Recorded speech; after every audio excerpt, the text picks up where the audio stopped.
Hello' ফ্ৰেণ্ডসকল MB Assam YouTube চেনেলটিলৈ সকলোকে পুনৰবাৰ স্বাগতম জনাইছোঁ। আজি এই ভিডিঅ'টোত আমি আলোচনা কৰিম অসম ফৰেষ্ট ডিপাৰ্টমেণ্টৰ বন বিভাগৰ নতুন পদ কেতিয়া মুকলি হ'ব। বন বিভাগৰ ফালৰ পৰা এখন অফিচিয়েল নটিচ আহিছে। সেই নটিচখনত কি লিখা আছে সকলোখিনি জানিবলৈ ভিডিঅ'টো সম্পূৰ্ণকৈ চাই থাকিব। আৰু যোনসকলে মোৰ চেনেলত নতুনকৈ আহিছে প্লিজ চেনেলটো ছাবস্ক্ৰাইব কৰি কাষত থকা বেল আইকনটো প্ৰেছ কৰি ৰাখিব মই দিয়া সকলো ধৰণৰ ভিডিঅ' আপডেট পাই থাকিবলৈ। আহক আজি ভিডিঅ'টো আৰম্ভ কৰোঁ। বন বিভাগৰ কাৰণে যিসকল কেণ্ডিডেটে অপেক্ষা কৰি আছিলে সেইসকলে খুব সোনকালে এটি ভাল খবৰ পাব। এইখন হৈছে বন বিভাগৰ অফিচিয়েল নটিচ হয় আৰু এই নটিচখনত কি লিখা আছে মই পঢ়ি দিছোঁ। With reference to be the above I am directed to inform that the POP and AFPF recruits constable which was scheduled to be held at respective training unit in May in now deferred and will be held at LBPA Dergaon centrally in the second week of June 2024. Detail will be shared at a later date. ইয়াতে লিখা আছে যিবোৰৰ যোৱা বছৰ forest ডিপাৰ্টমেণ্টত যিসকলে চাকৰি পাইছিল AFPF ফৰেষ্ট গাৰ্ড সেইসকলৰ AFPF এই ফৰেষ্ট ডিপাৰ্টমেণ্টৰ যিসকল যোৱা নাছিলে সেইসকলৰ POP অনুষ্ঠানটো এই জুন মাহত সেইসমূহৰ POP অনুষ্ঠানটো হ'ব দেৰগাঁৱত।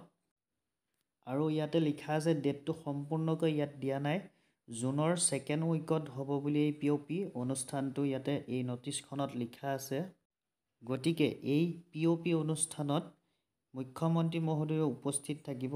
POP অনুষ্ঠানত নিশ্চয় আকৌ নতুন পদ ফৰেষ্ট ডিপাৰ্টমেণ্টৰ বন বিভাগৰ নতুন পদ কেতিয়া মুকলি হ'ব এই অনুষ্ঠানত নিশ্চয় মুখ্যমন্ত্ৰী ডাঙৰীয়াই ঘোষণা কৰিব যে বন বিভাগৰ নতুন পদ কেতিয়া মুকলি হ'ব। এই অনুষ্ঠানটোত সকলোৱে গম পাব জুন মাহৰ ছেকেণ্ড উইকত হ'ব বুলি কৈছে কিজানি, আৰু এসপ্তাহমানৰ আগতে সেই নটিচখন আকৌ অফিচিয়েল ছাইটত আকৌ ঘোষণা কৰিব কিমান তাৰিখে সেই POP অনুষ্ঠানটো হয়। গতিকে যিসকল কেণ্ডিডেটে অসম ফৰেষ্ট ডিপাৰ্টমেণ্টৰ পোষ্টৰ কাৰণে সাজু হৈ আছিলে বা অপেক্ষাত আছিলে সেইসকলে অতি সোনকালে এটা ভাল খবৰ পাব।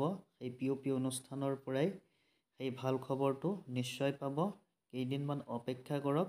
মে' মাহ চলি আছে, জুনত সেই অনুষ্ঠানটো হ'বলৈ গৈ আছে। আৰু যিসকলে অসম পুলিচৰ কাৰণে প্ৰিপেৰেশ্যন কৰা নাই ভালদৰে প্ৰিপেৰেশ্যন কৰক। জুন জুলাই আৰু মাজত এটা মাহ আছে। জুলাইত অসম পুলিচৰ ৰানিং আৰু লং জাম্প ফিজিকেল টেষ্ট হ'ব, তাৰ কাৰণে সকলোৱে প্ৰিপেৰেশ্যন কৰক।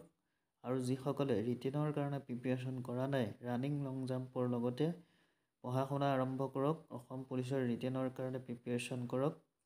আৰু জুলাইত যেতিয়া ইণ্টাৰভিউ হ'ব বুলি মুখ্যমন্ত্ৰী মহোদয় ইলেকশ্যনৰ আগতে অনুষ্ঠানসমূহত ঘোষণা কৰিছিলে নিৰ্বাচনী প্ৰচাৰ চলাই থাকোঁতে, আৰু যেতিয়া জুলাইত ইণ্টাৰভিউ হয় জুন মাহত নিশ্চয় এডমিট কাৰ্ড মুকলি হ'ব। তাৰ কাৰণে সকলোৱে ভালদৰে প্ৰস্তুতি চলাওক জোৰদাৰ।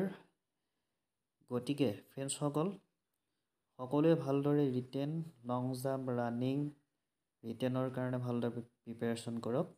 আজিৰ ভিডিঅ'ত ইমানে আছিলে। ভিডিঅ'টো চাই যদি ভাল লাগিলে প্লিজ লাইক কমেণ্ট শ্বেয়াৰ কৰিব। আৰু যিসকলে চেনেলটো ছাবস্ক্ৰাইব কৰি ৰখা নাই ছাবস্ক্ৰাইব কৰি কাষত থকা বেল আইকনটো প্ৰেছ কৰি ৰাখিব মই দিয়া সকলো ধৰণৰ ভিডিঅ' আপডেটসমূহ আগতীয়াকৈ পাই থাকিবলৈ।